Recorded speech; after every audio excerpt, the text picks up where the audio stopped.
Here's how you can make a kulfi sandwich. Kulfi is basically like ice cream and it's a very popular frozen dessert in Pakistan. You know it's my cheat day. This is like a 8.3 out of 10. In a food processor, let's add some pistachios and set this aside for now. In a pan, let's add some whole milk, heavy cream, milk solids, and sweetened condensed milk. And let's get everything dissolved on low to medium heat.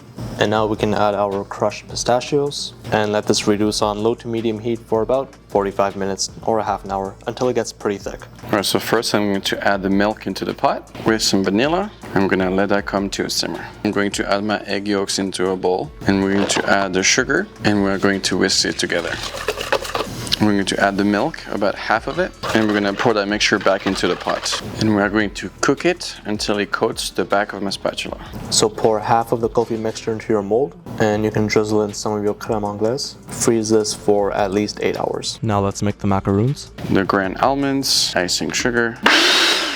Pass it to remove all the impurities. And we are going to start whipping the eggs. Add our sugar, a little bit of water, and we're going to cook it to 244 degrees. Chef Romain then drizzles in the sugar water into the egg whites and also adds some green food coloring. He'll then combine this with the ground almonds and icing sugar and mix until it's smooth. He'll pour this into a piping bag and then pipe this out onto a baking tray. Now traditionally you would make circles, but for the kulfi we're going to make something like this. Then you let it dry for about 45 minutes and in the oven it goes at 300 for about 20 minutes. Lastly, place your kulfi in between the two macaroons and enjoy.